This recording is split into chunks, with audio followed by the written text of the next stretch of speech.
Selamat berjumpa dalam Suara Pertobatan. Firman Tuhan hari ini disampaikan oleh Bapak Pendeta Remedi Terangin Angin MD. Selamat mendengarkan.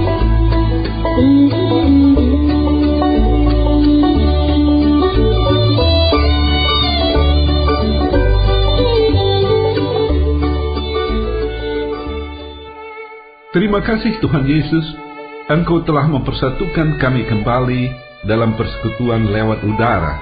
Kehadiran-Mu dalam Roh-Mu yang kudus di ruangan di mana kami berada membuat si iblis tidak berdaya sama sekali untuk mengganggu konsentrasi kami. Pada hari ini kami rindu mendapat pencerahan tentang arti sebuah kematian, bahkan ada kebangkitan dari kematian. Roh-Mu yang kudus memberi pencerahan agar mata rohani kami semakin terbuka sehingga kami mampu melihat ada keindahan dalam kematian. Berbicaralah Tuhan, kami siap mendengarkan dan diberkati oleh firman-Mu. Terpujilah nama-Mu dari kekal sampai kekal. Haleluya, haleluya, amin. Shalom, senang sekali bertemu saudara kembali di udara. Saya harap saudara ada dalam keadaan sehat dan damai sejahtera, dimanapun berada, di rumah, di tempat bekerja, dalam perjalanan, sedang melakukan kegiatan tertentu, atau mungkin sedang dirawat di rumah sakit. Semoga suara pertobatan menjadi berkat bagi kita semua, menemani di saat kesepian, menghibur di saat berduka, memberi semangat di saat lesu, memberi kekuatan di saat lemah, dan memberi visi dalam kegelapan perjalanan hidup. Melalui renungan yang kita dengarkan, kita dapat mengenal Tuhan Yesus lebih baik lagi, dan Ia memberkati kita berlimpah-limpah. Saudara-saudara yang dikasihi Yesus Kristus, kita semua tentu sudah pernah mengalami kehilangan orang yang kita kasihi, orang tua, suami, istri, anak, atau sahabat. Bagaimana perasaan kita tentang kematian? Bagaimana pandangan kita tentang kematian? Hari ini, saya rindu mengajak kita bersama berbicara tentang kematian. Pada perayaan Jumat Agung yang lalu, kita bersama diberkati dalam memperingati kematian Yesus di salib sebagai korban penebus dosa kita. Oleh kematian Yesus kita diselamatkan. Hari Jumat Yesus disalibkan, hari Minggu Ia bangkit. Dalam renungan hari ini, saya juga ingin sedikit berbicara tentang kebangkitan dari kematian kita. Untuk berbicara tentang pokok renungan ini, saya mengajak saudara membaca firman Tuhan yang diambil dari Efesus 2 ayat 1 sampai dengan 10, Efesus pasal 2 ayat 1 sampai dengan 10, saya baca demikian. Kamu dahulu sudah mati karena pelanggaran-pelanggaran dan dosa-dosamu. Kamu hidup di dalamnya, karena kamu mengikuti jalan dunia ini, karena kamu mentaati penguasa kerajaan angkasa, yaitu roh yang sekarang sedang bekerja di antara orang-orang durhaka. Sebenarnya, dahulu kami juga terhitung di antara mereka, ketika kami hidup di dalam hawa nafsu daging dan menuruti kehendak daging dan pikiran kami yang jahat. Pada dasarnya, kami adalah orang-orang yang harus dimurkai, sama seperti mereka yang lain. Tetapi Allah yang kaya dengan rahmat, oleh karena kasih-Nya yang besar, yang dilimpahkannya kepada kita, telah menghidupkan kita bersama-sama dengan Kristus, sekalipun kita telah mati oleh kesalahan-kesalahan kita, oleh kasih karunia. Oleh kasih karunia kamu diselamatkan, dan di dalam Kristus Yesus, Ia telah membangkitkan kita juga dan memberikan tempat bersama-sama dengan Dia di sorga, supaya pada masa yang akan datang, Ia menunjukkan kepada kita kekayaan kasih karunia-Nya yang berlimpah-limpah, sesuai dengan kebaikan-Nya terhadap kita dalam Kristus Yesus. Sebab karena kasih karunia kamu diselamatkan oleh iman. Itu bukan hasil usahamu, tetapi pemberian Allah. Itu bukan hasil pekerjaanmu.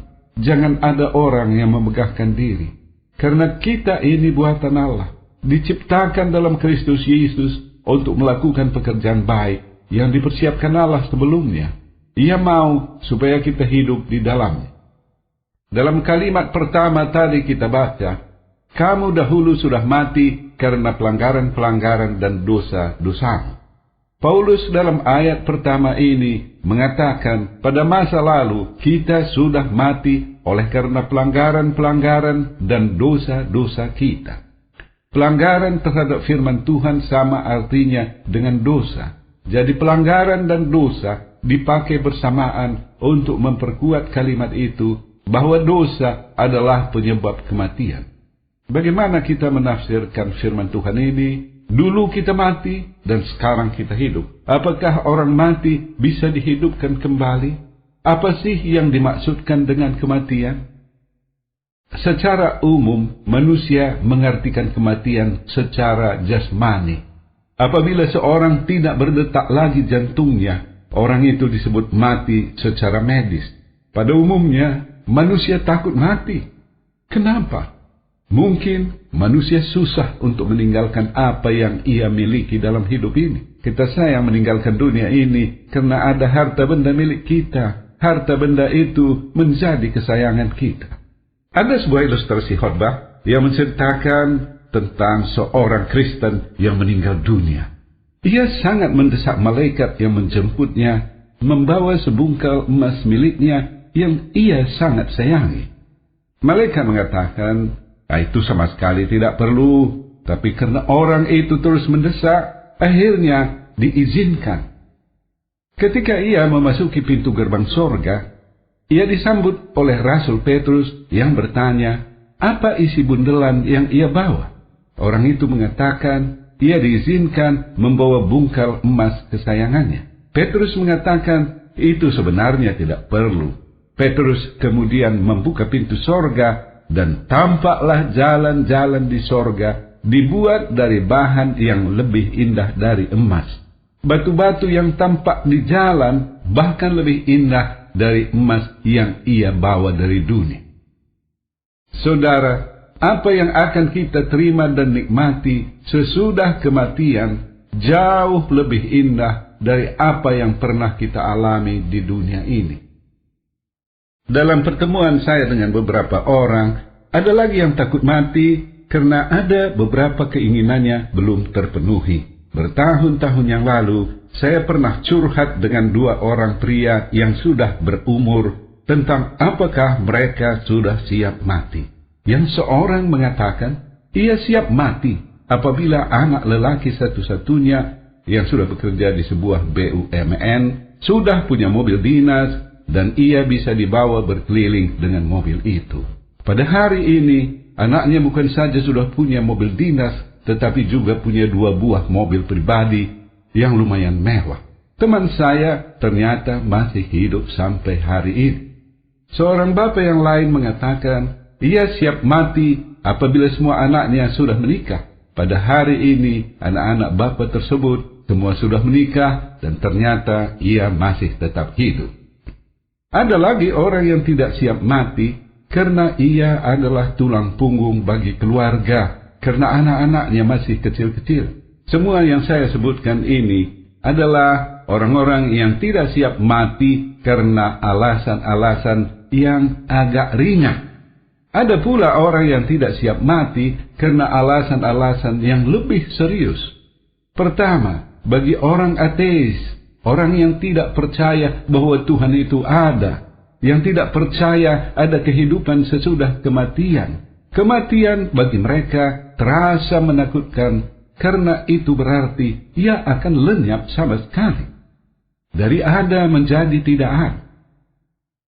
Dan yang kedua, bagi orang yang percaya ada kehidupan sesudah kematian, yang percaya bahwa ada sorga dan neraka, orang itu takut kalau sesudah mati masuk neraka.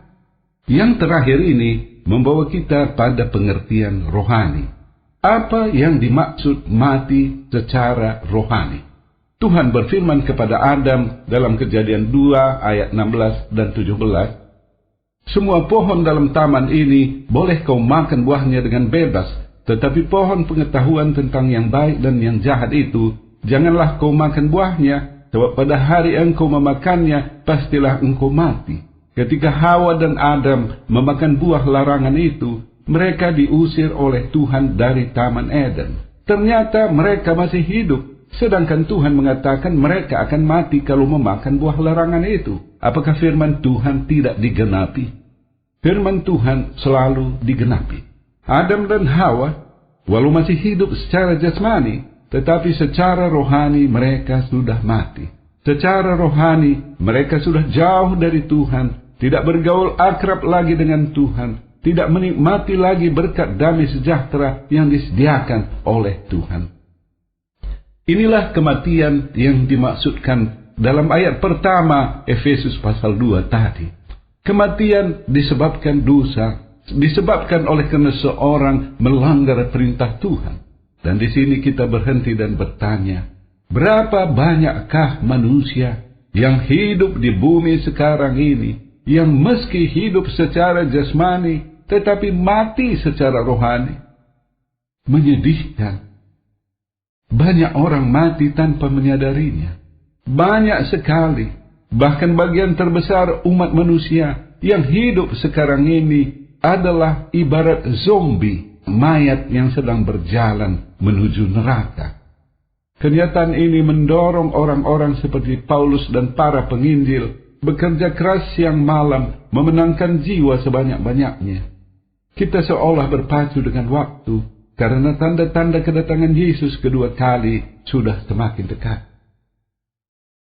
Saudara-saudara yang dikasihi Yesus Kristus, penyebab kematian secara rohani adalah dosa. Seperti dikatakan oleh Paulus dalam Roma 6 ayat 23, sebab upah dosa ialah maut.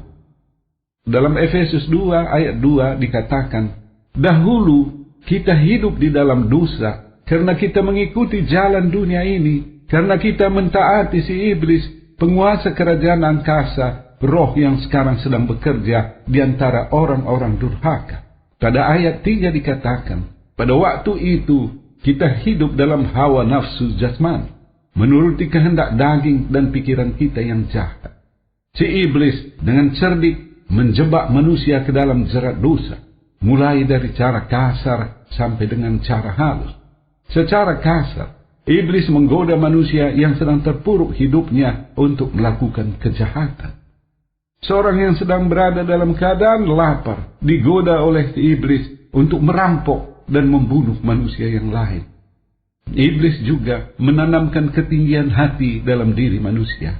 Iblis menggoda manusia dengan harta kekayaan dunia ini. Yesus tidak pernah menawarkan kekayaan dunia yang wah dan kehidupan pesta pora bagi umatnya. Yang ditawarkannya adalah kehidupan damai sejahtera. Ia menawarkan kehidupan dalam kelimpahan, baik secara rohani maupun secara jasmani. Untuk apa kita punya uang banyak, tetapi tiap hari penuh kekhawatiran dan ketakutan? Untuk apa harta banyak, tetapi hati penuh perasaan benci dan dendam? Untuk apa emas, perak, dan berlian, tetapi dokter memvonis penyakit kita tidak bisa lagi disembuhkan? Saudara-saudara kekasih Yesus Kristus, pada masa kita berada dalam kehidupan berdosa, dalam pandangan Tuhan, kita adalah zombie, mayat berjalan, orang yang mati secara rohani.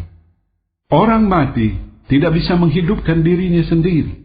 Harus ada kuasa dan kekuatan luar biasa dari luar dirinya untuk menghidupkannya.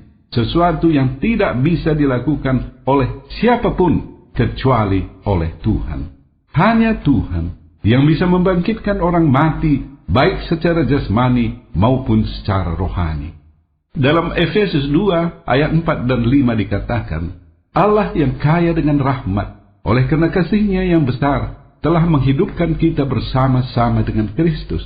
Sekalipun kita telah mati oleh kesalahan-kesalahan kita, kita diselamatkan oleh kasih karunia Tuhan. Keselamatan adalah karunia Tuhan.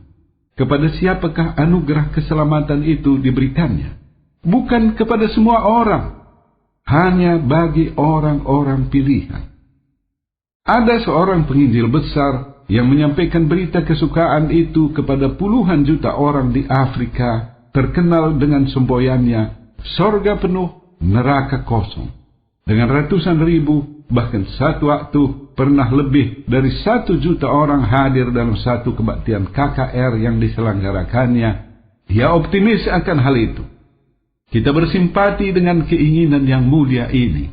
Saya bukannya seorang pesimis, tetapi Yesus mengatakan bahwa keadaan dunia akan semakin buruk. Dalam Matius 24 ayat 21 dan 22 ia berkata, sebab pada masa itu akan terjadi siksaan yang dahsyat seperti yang belum pernah terjadi sejak awal dunia sampai sekarang dan yang tidak akan terjadi lagi. Dan sekiranya waktunya tidak dipersingkat, maka dari segala yang hidup tidak akan ada yang selamat.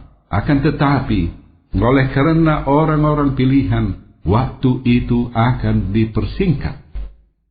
Rasul Petrus mengatakan dalam 1 Petrus 4 ayat 18, jika orang benar hampir-hampir tidak diselamatkan, apakah yang akan terjadi dengan orang fasik dan orang berdosa?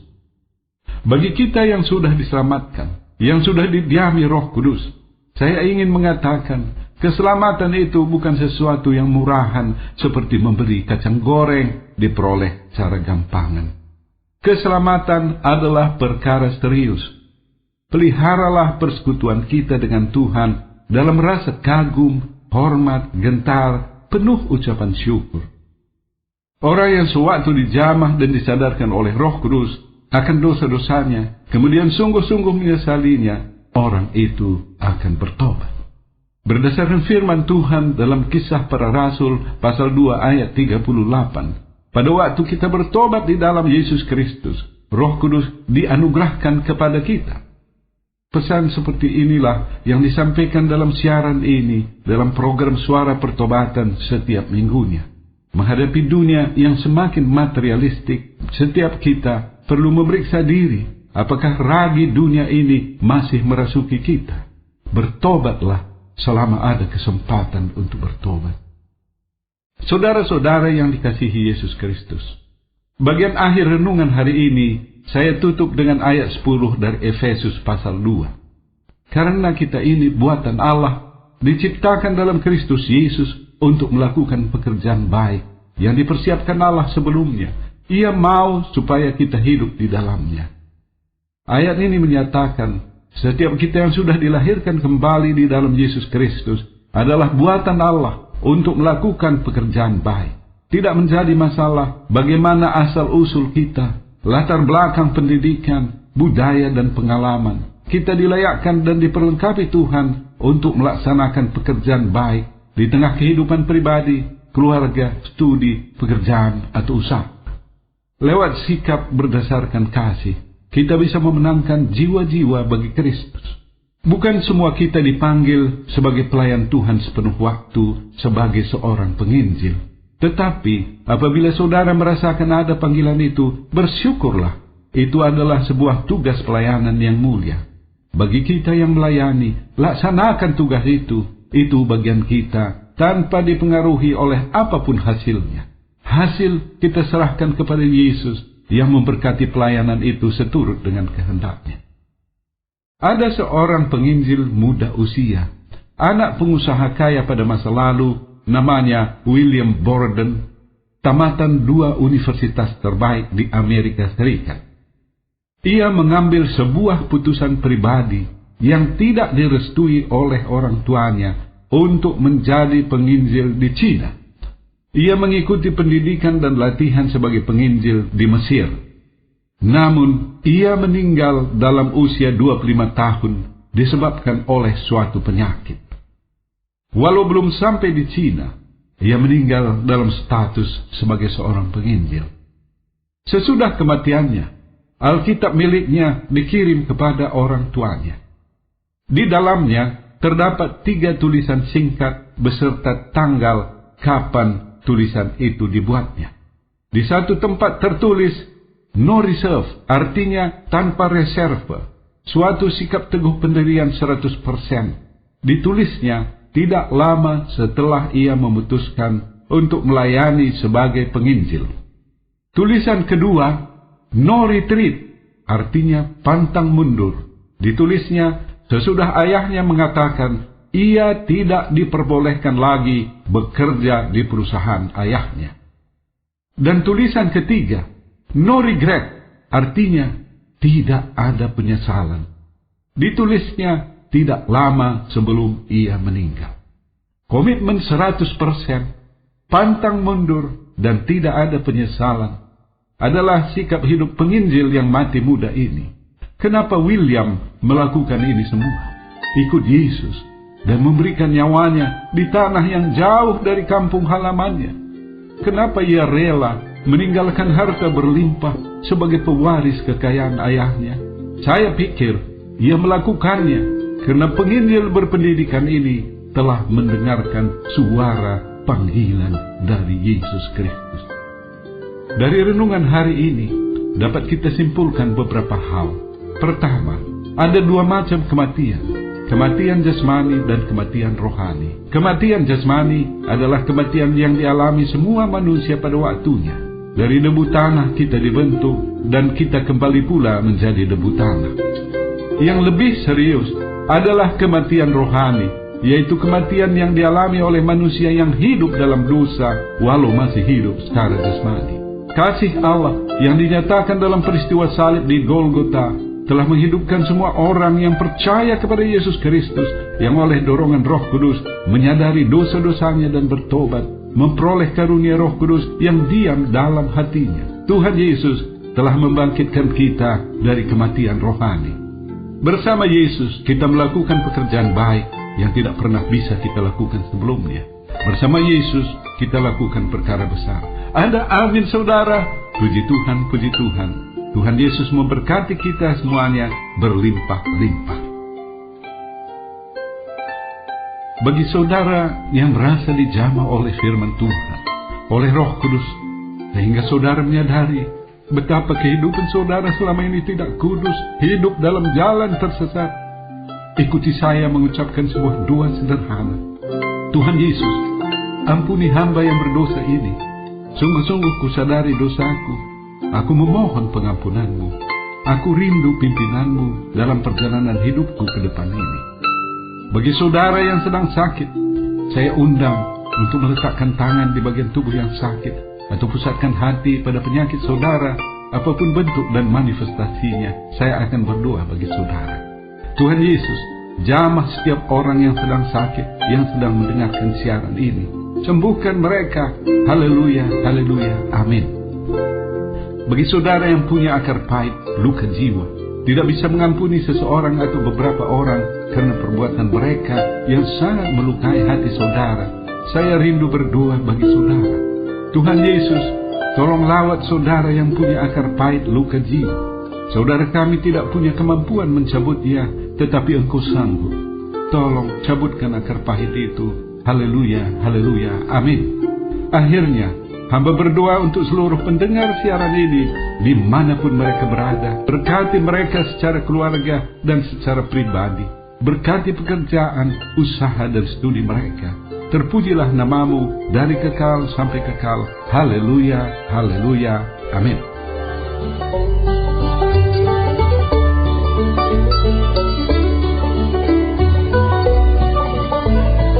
Kita sudah mendengarkan firman Tuhan yang disampaikan oleh Bapak Pendeta Remedi Trangin Angin MD. Pendengar dapat mengirimkan pokok-pokok doa kepada Suara Pertobatan, alamat email suarapertobatan@gmail.com, suarapertobatan@gmail.com, SMS atau telepon di pesawat 021 7005 8400. 021 7005 8400. Sampai jumpa pekan depan pada hari dan jam yang sama. Tuhan Yesus memberkati.